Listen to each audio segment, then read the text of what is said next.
જય હિન્દ, જય માતાજી ને જય દ્વારકાધીશ।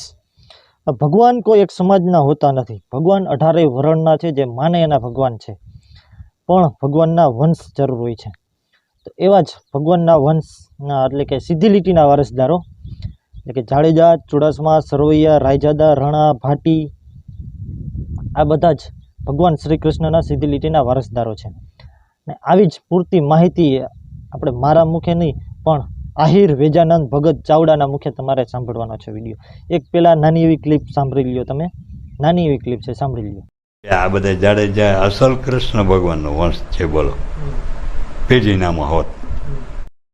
આ હતા આપણા આહિર વેજાનંદ ભગત ચાવડા, જે પૂરી માહિતી આપતો વિડીયો પણ હું તમને કહીશ ક્યાં મળશે એ તમને। આ એક નાની એવી ક્લિપ હતી, એટલે આ કોઈ સમાજને ટાર્ગેટ કરવા માટે કે કોઈ સમાજને નીચો દેખાડવા માટેનો વિડીયો નથી। આ માત્ર ને માત્ર સાચી માહિતી લોકો લગી પોગે, અને જે ક્ષત્રિય સમાજને ટાર્ગેટ કરતા હોય છે અને બીજું કે આખા સમાજને ગેરમાર્ગે દોડતા હોય છે ને બે સમાજ વચ્ચે જે ઘર્ષણ થાય, ખોટા મતભેદ થાય બે સમાજ વિશે, બે સમાજ સામસામે આવી જાય એવા પ્રયત્નો કરતા હોય છે, એવા લોકો માટે જ આ વિડીયો છે કે આ વિડીયો જોવો અને પૂરો સાંભળો, પૂરી માહિતી લ્યો।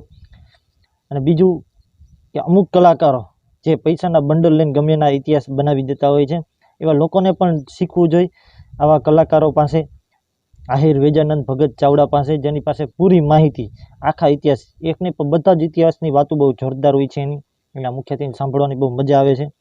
તો તમારે પણ આ ભગવાન શ્રી કૃષ્ણના સીધી લીટીના વારસદારોનો આખો ઇતિહાસ સાંભળવો હોય, તમારે આખો ઇતિહાસ સાંભળવો હોય તો એની લિંક તમને મારા કોમેન્ટમાં લિંક મેં આપેલી છે, એમાં તમે કોમેન્ટમાં જાઓ અને એમાં લિંક આપેલી છે, એમાં તમને આખો ઇતિહાસની માહિતી આહિર વેજાનંદ ભગત ચાવડાના મોઢે સાંભળવા જળશે।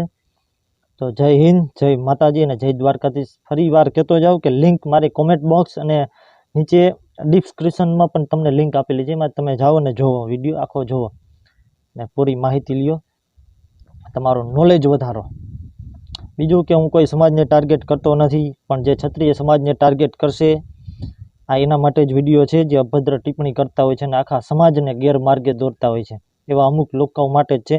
તો જય હિન્દ, જય માતાજી ને જય દ્વારકાધીશ।